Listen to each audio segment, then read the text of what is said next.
Veritepantes! Okay, so here's a new cartoon. Jesus feeds the people. We've got a little Greek vocab we'll look at here real quick. This is the easier version of the cartoon. In the future, I'll do a more challenging version of the cartoon that's closer to actually what the scripture says. But let's keep it simple for right now. I'm going to do something a little different here. I want you to please let me know what you think in the comments if this is a good approach. The cartoon's only not even a minute and a half. So let's start out where we do a Greek vocabulary preview. Introduce some words, make sure everybody's understanding the vocabulary, and then we'll have the Greek audio in the cartoon together with Greek subtitles. Then we'll do the same cartoon where it's Greek audio but English subtitles. Then we'll do the same cartoon, except now it'll be English audio and Greek subtitles. So hopefully that'll really help you understand this cartoon and therefore grow in your Greek. Let me know what you think. Okay, let's get into it. Okay, so here's the accounts in the Gospels of the feeding of the 4,000 and the feeding of the 5,000. This cartoon is largely dependent on the vocabulary from Matthew 15, verse 32 to 37. I think I used a little bit in Mark 8, maybe just verse 1. And so here we go. So the very first part of the cartoon we have here, in ekenes tais imeres palen polus oklus. So let's start there. So here's a prepositional phrase. So the preposition en, which always goes with the dative. So the object of the preposition has to be in the dative, as this is right here. So these are pronoun. Well, this is a pronoun, demonstrative pronoun. I'm saying that, or those days. That, if it was singular, those days, plural. And then here's the definite article. So in tais hemerais, right? But in ekenes, in those days, right? So again, palen semaine, or means. That's how you say it in Greek. Semaine, palen semaine, again. So palen means again. And then polus, so here's an adjective that means much or many. So there's the masculine form, polus. Pole would be feminine, or polu would be neuter for the nominative. So polus oklus, we got the nominative noun, which is our subject.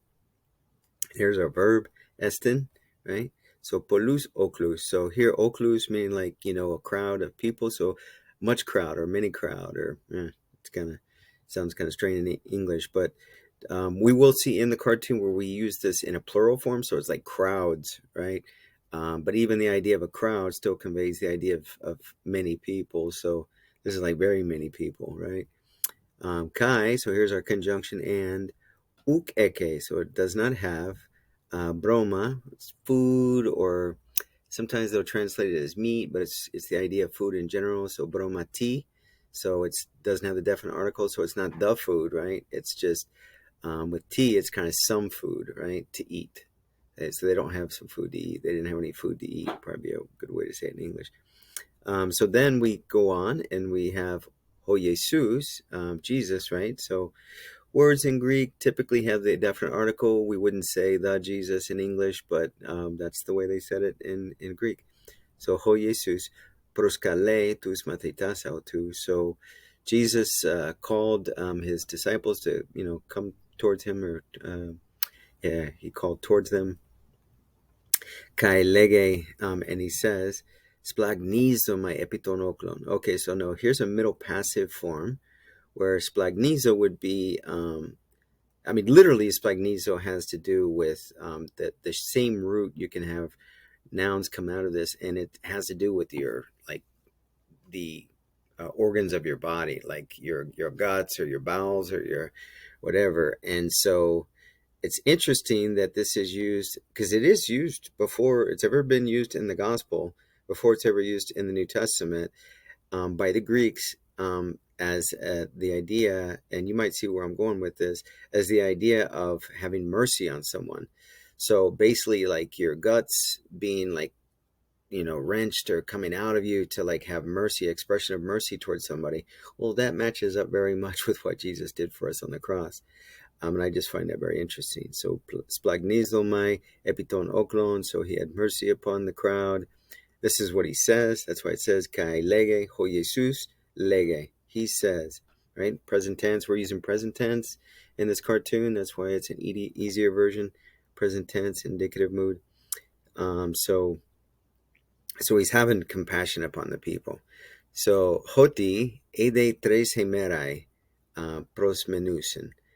So already, so basically, I'm having mercy upon the people. That already it's 3 days that they've been meno all by itself without the prefix pros means to remain, right? So if we said menusin, it'd be they're remaining. The people are remaining, right? But pros menusin is kind of remaining towards him. So like, remaining there with him kind of idea. Menusin moi, to me. So they're pros menusin moi. So they're remaining to me. Kai uke kusin uden. So that they're not having anything or nothing. Literally, uden means nothing. So not and nothing. Double negative. We wouldn't do that in English, but many languages do. Uke kusin uden fagen. So not having anything to eat. Okay, autoi un penosin sfodra. Okay, and they are, and then this is an alpha contract verb, right? So third person plural, penosin, so it changes to an omega when it's third person plural. We'll see some other verbs in this cartoon, kind of like that. Alpha contract, so pena, or the way you would see it in the lexicon be penao, right? Where it's uncontracted, where you'd see an alpha and then apostrophe and then omega, and then of course when you actually use it, because nobody would use it that way in the uncontracted form in the Koine period, so it'd be peno, ego peno, I'm hungry, su penas, you are hungry. So now we have the alpha with the sigma, penas, and then autos pena, he is hungry, and then here autoi, they, penosin, so they're hungry, right? So here we have postpositive un, meaning they, therefore. So kai autoi un penosin, so therefore they are hungry. And then how hungry are they? Sfodra, meaning like very much, right? Here's an adverb, sfodra. Kai uthele, so they, and I don't want apolusai autus, I don't want to release them, let them go. Choris bromaton, without food. So we have broma up here, and now we got the plural, but this isn't the genitive plural. So choris, this is a preposition with the genitive. Bromaton, without food. Mepote, so lest, I mean, that's a good way to render it in English. Lest or else, this might happen. Mepote, ekluthosin. Okay, so ekluo, so ek and luo, to like loose out, and then this is the passive, plural singular, active voice, so that they would be, I mean, it's a figurative idea. This is just the way to understand it, is the idea of fainting, like just passing out, right? So that's what he's talking about. Lest they faint or pass out in the road, right? Ekluthos and intohodo. And we see that in the cartoon where a guy is walking through the desert. He's walking home from there, listening to Jesus' preaching, haven't eaten in 3 days, and he just passes out and falls over. We'll see that in the cartoon, and that's what this is, right? Part 3, kai hoi matetai, erotos, and here's another alpha contract verb, erotao, alpha, omega in the lexicon, but it contracts, so that's why we got the circumflex here, just like in the other one. Kai hoi matetai, erotos in auto. So, and the disciples are asking to him, poten hemin artoi, tosutoi, hode, in eremia. So, this is one of the variants of the noun for this root that has to do with like an area that is just empty, or it could be the idea of a desert, right? So here, prepositional phrase in eremia. So this is in the dative. That's why this here has the subiota characteristic of the dative of a noun in first declension, second declension, third declension. You'll see that. Well, not third declension, but first and second declension. You'll see that. So tosutoi hode here, right? Tosutoi, of these sort of kind. Tosutos would be of this sort, right? Of this kind, of this sort. And then poten is from where? Yeah, that's pothen means like from where.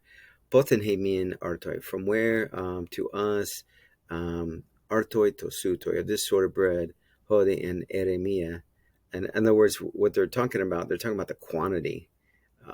That's the implication of like the amount of bread that we would need. Of this sort of amount of bread is kind of what's implied there, even though it's not really using words that conveys it so clearly, but the context conveys that.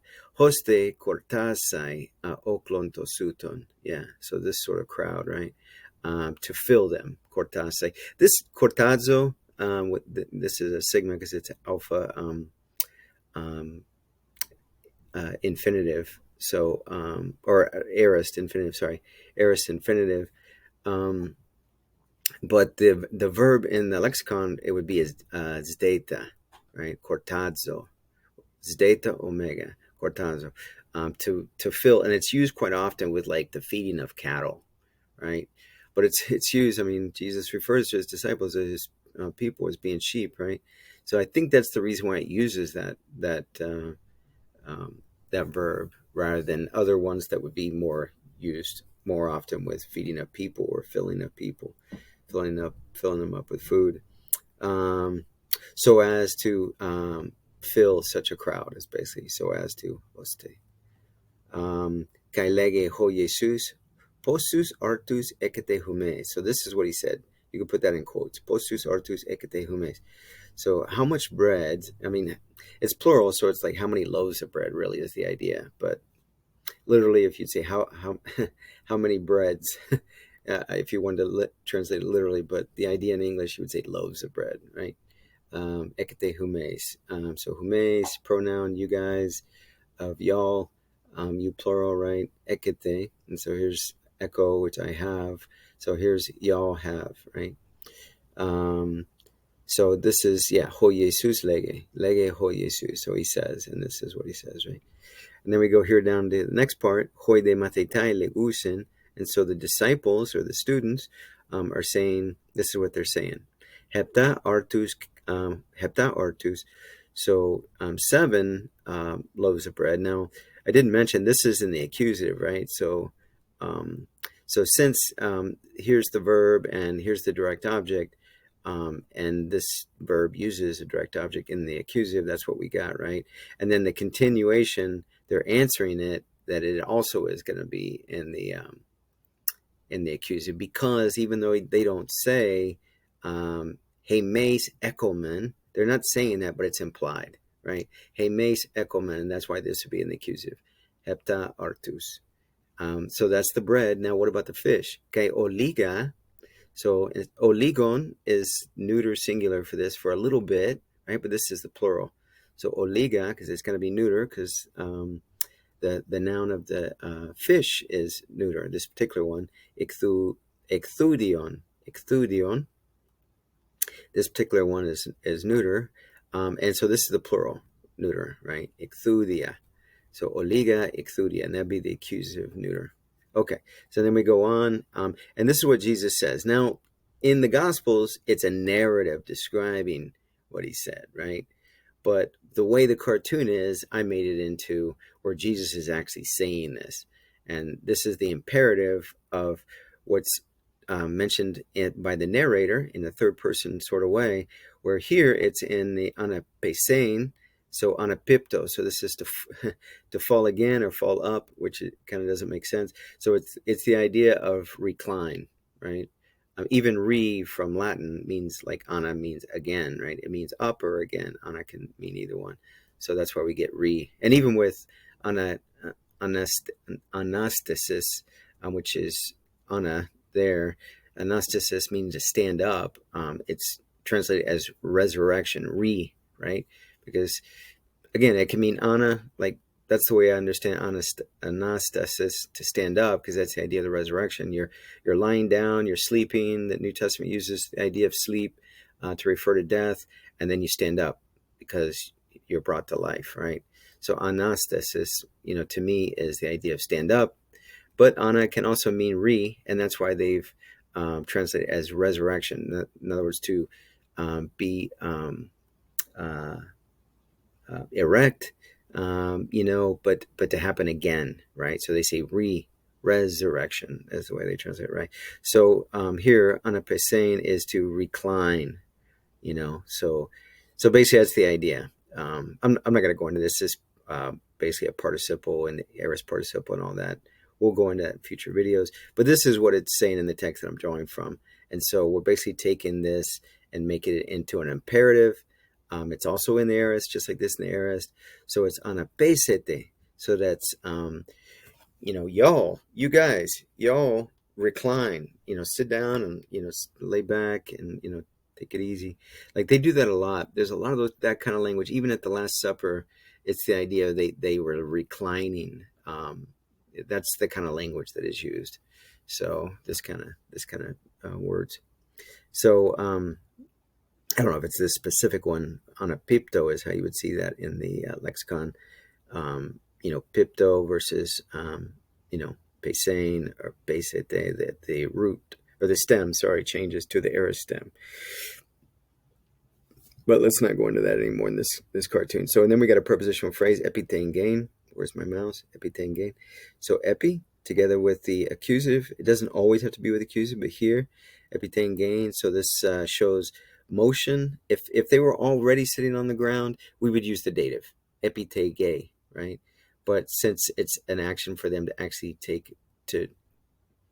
for there to be, in Greek, we would say kinesis, which is where we get kinematic or, that K-I-N idea that is in a lot of English words that has to do with motion, right?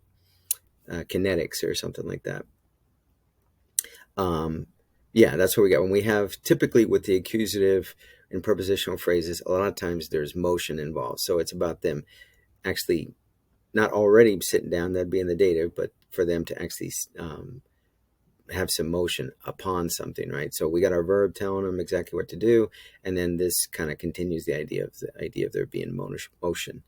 So pantes, like, all of you, pantes, all, recline upon the ground, right? And then again, the verses in the scriptures say that's what he did from a narrative point of view, from a third person point of view, right? So this is Jesus actually doing it. So, and then we go on from there, part 6. So lambane, tus artus. There was a different form. I think it was just aorist indicative past tense, and so I'm changing it to a present tense here, of him actually doing it rather than refer to it in a past tense sense of what he did, meaning that he took. But here it's present tense. He's taking the breads or the loaves of bread, right? And he's given thanks to God. So kai eŭcharistē theo. Now the scripture just says that it uses a participle saying that he gave thanks. It doesn't say to whom. It's implied by the context. It should be pretty clear to people. I'm making it more clear. This eŭchαριστῶ, it's an epsilon contract verb, goes together with its direct object or with its object, is in the dative, right? So that's why this is to theo. So he gives thanks to God. And then here, klao, alpha contract verb, this form of it, present tense, indicative, third person, is not in the New Testament. There is a present tense indicative. We can actually look at it here. So this is to break or to break off, this verb, right? So this is what we're using, kla ton arton, right? So if I said first person, if I'm saying I'm breaking, the bread, I would say ego klo ton arton. If I'm saying you're breaking the bread, I would say su klas ton arton. Where's my mouse? There it is. If I'm saying the Lord, ho kurios, kla ton arton, the Lord is breaking the bread. If I'm saying we're breaking the bread, hemes klomen ton arton. And of course, I'm using artos in a singular way. I could use tus artus. I'll do that here. Humes klate. I didn't put an accent here, should I? I should have. Actually, this should be a circumflex. Yeah, klate. So hemes. I think it should be a circumflex. I think this is long. It has to be long to put a circumflex. Alpha can be long or short. It's one of those vowels. The vowels that can be long or short, the vowels that are always short are epsilon and omicron, always short. Omega is always long. eta is always long, and then alpha, iota, and upsilon can be short or long. And I'm trying to remember here if this is short or long. This is short. So as long as this is long, this can be a circumflex, but I should have put an accent there. So anyway, klate, so the accent is on this syllable. Klate, tus artus, humes, klate tus artus. So you guys break the bread. And then if I'm saying they're breaking the bread, I would say klosen tus artus. Autoi, klosen tus artus. They, masculine, which in ancient times, I mean, you can have a room full of women, have one man, and you'd have to use the masculine form. Autoi, klosen tus artus. Or if it was all women, I could say autai, klosen tus artus, right? So the women are breaking the bread. Okay, and then some participles we see. This is what we got in the New Testament. Here's a present. So basically, here's what this is. Tense, mood, voice. This is the type of nomenclature you see in the Strong's. Like if you go to Bible Hub, for instance, they use the Strong's lexicon, and you'll see that sort of thing. Where my mouse keeps disappearing on me. So again, tense, mood, voice. So the aorist tense, participle, mood, active voice, and then here what we have is case, gender, and number, right? So nominative case, masculine gender, singular and number, and then here we have the present tense, because this is aorist tense participle. This is a present tense participle. Present tense, participle, mood, active voice, nominative case, masculine mood, masculine gender, and then plural number, right? And so here we've got aorist tense, we've got N, which means infinitive for the mood, and then active voice. That's what this is, classai. So these are, I'm just showing you, these are what's in the New Testament. So notice we don't have, the only one we do have is klomen. That's in the New Testament, as far as present tense, indicative, active voice. But other than that, this is what we have, these two participles, this infinitive, and then these two forms of the aorist indicative active voice. In other words, simple past tense is what aorist indicative is. It doesn't matter whether it's active, middle, or passive voice, but aorist indicative gives you the simple past, and that's what we got in the New Testament. So let me back up here. So kai kla ton arton, and he's breaking the bread. Kai dirositois matitais, and he's given to the students. Tote, then, tote lambanitus ikthuas. So then he's taking the fishes. Now we were using the neuter, diminutive is what they call that. So ikthudion,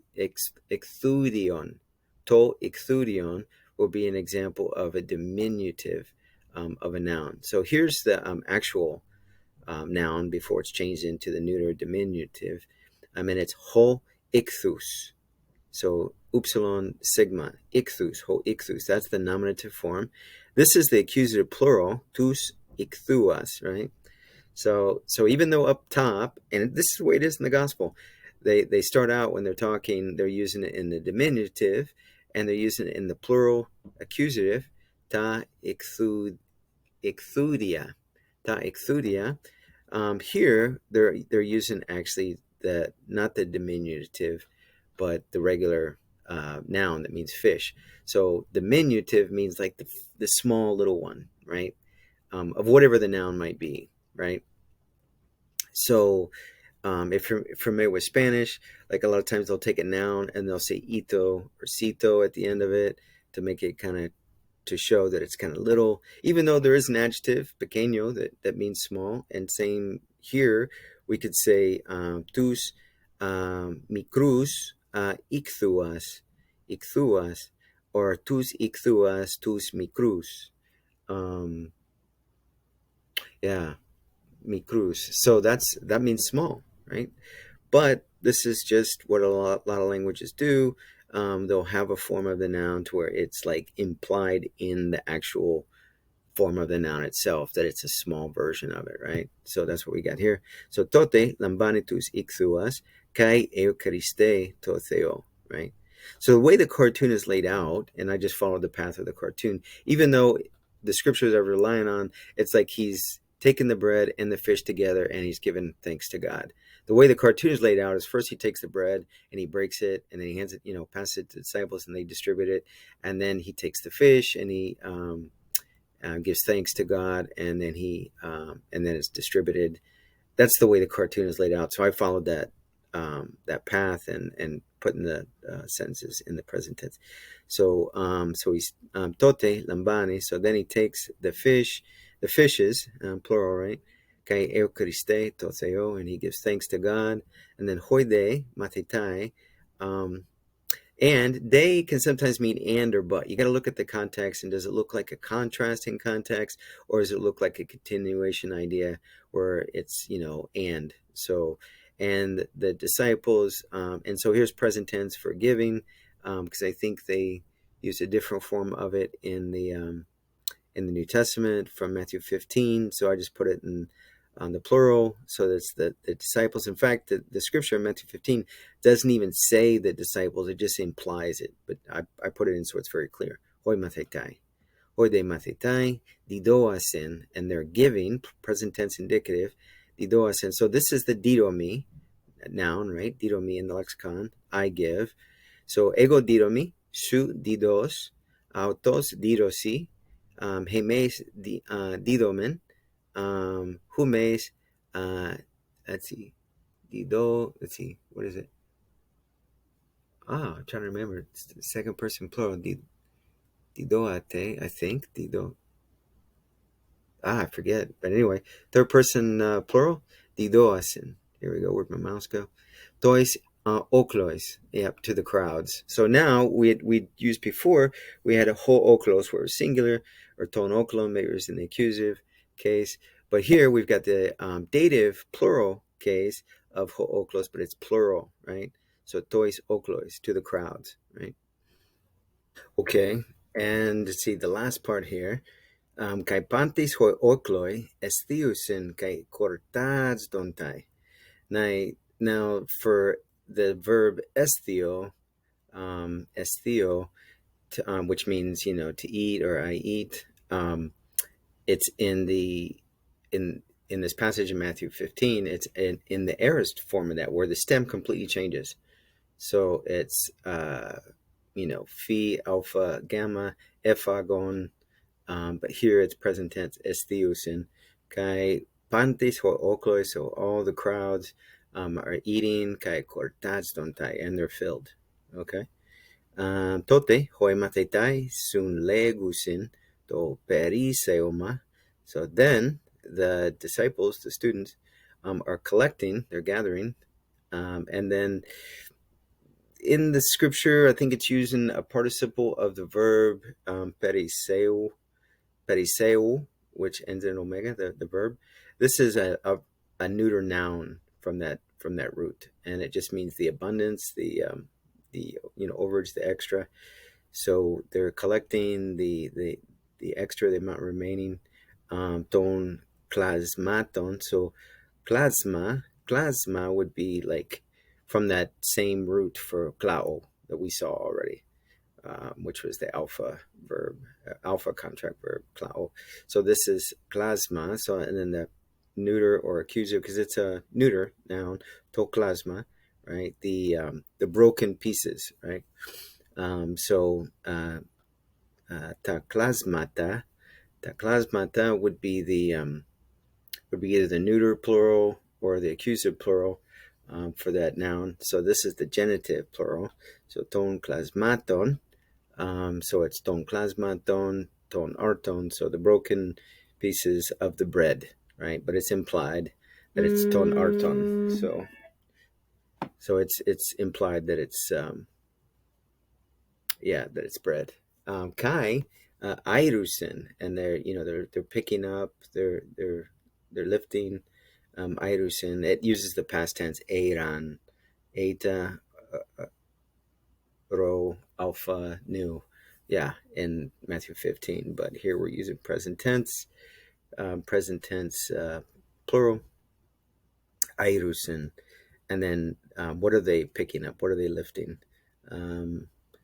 Hepta, so 7. spuridas. So hopefully you looked at the video that it had on, pretty extensive, on Greek numbers, cardinal numbers, as opposed to ordinal numbers. Hopefully you saw that video. Hepta spuridas pleires. Okay, so here's the accusative plural. This is a third declension noun.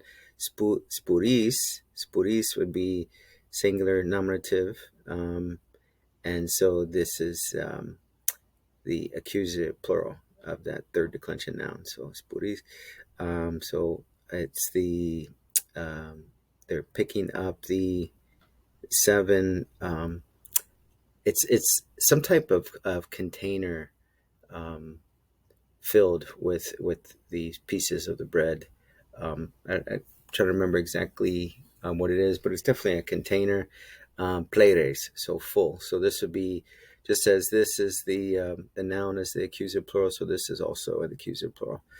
So pleires would be, where it's eta sigma, would be the feminine and masculine version of this adjective for full. That means full, right? And then epsilon sigma would be the neuter, and that's singular nominative. And then this being the pleires, this form could be either the nominative plural or the accusative plural. All right. En εκείνες τις ημέρες πάλεν πολλούς όκλους εστιν και ούκε και μπρώματι φαγέν. Ο Ιησούς προσκαλέ τους μαθητάς αυτού και λέγε «Σπλαγνίζομαι επί των όκλων, ότι ήδη 3 ημέρες προσμενούσεν μου και ούκε κούσεν ουδέν φαγέν, και αυτοί ουν πενώσεν σφόδρα, και ου θέλω απολούσαι αυτούς χωρίς μπρωμάτων, με πότε εκλουθώσεν εν τε χώδο». Kai hoi matitai erotosen auto, poten ὑμίν artoi to sutoi hode in eremia, hoste cortasai oklon to suton. Kai lege ho Jesus, posus artus ekete humeis. Oide matitai legusen hepta artus kai oliga ixudia. Pantes anapesete epitengen. Lambanitus artus kai eucharisteto theo. Kai klaton arton. Kai didosi tois matetais. Tote lambanitus icthuas kai eucharisteto theo.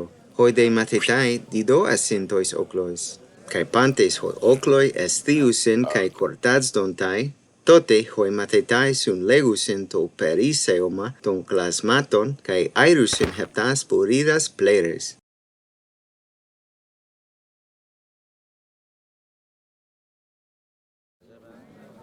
In those days, again, there is a crowd of many that don't have food. Jesus is calling his disciples and says, I have compassion on the crowd, which already 3 days they are remaining to me, and they don't have anything to eat. And they are very hungry, and I don't want to release them without food, lest they faint in the road.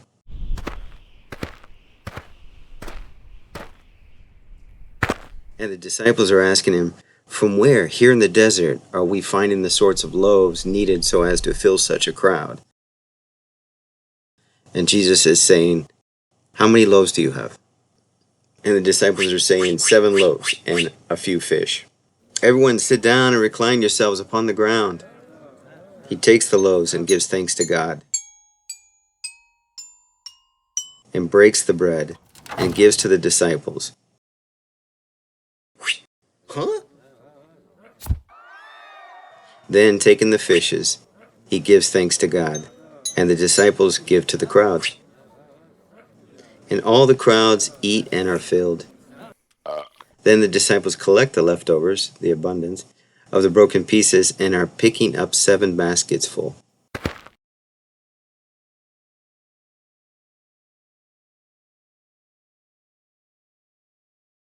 En εκείνες τις ημέρες πάλεν πολλούς όκλους εστιν και ούκε και μπρώματι φαγέν. Ο Ιησούς προσκαλέ τους μαθητάς αυτού και λέγε «Σπλαγνίζομαι επί των όκλων, ότι ήδη 3 ημέρες προσμενούσεν μου και ούκε κούσεν ουδέν φαγέν, και αυτοί ουν πενώσεν σφόδρα, και ου θέλω απολούσαι αυτούς χωρίς μπρωμάτων, με πότε εκλουθώσεν εν τε χώδο».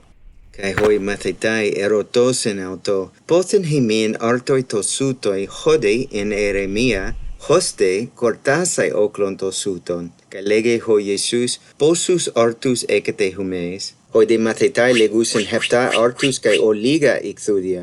Pantes anapesete epitengen. Lambanitus artus kai eŭcharisteto theo. Kai klaton arton. Kai didosi tois matetais. Tote lambanitus ikthuas kai eŭcharisteto theo. Hoi de matetai didoasin tois oklois. Kai pantes hoi okloi esthiusin kai cortadsdontai. Tote hoi matetai sun legusin to periseoma ton klasmaton kai airusin heptas puridas pleres.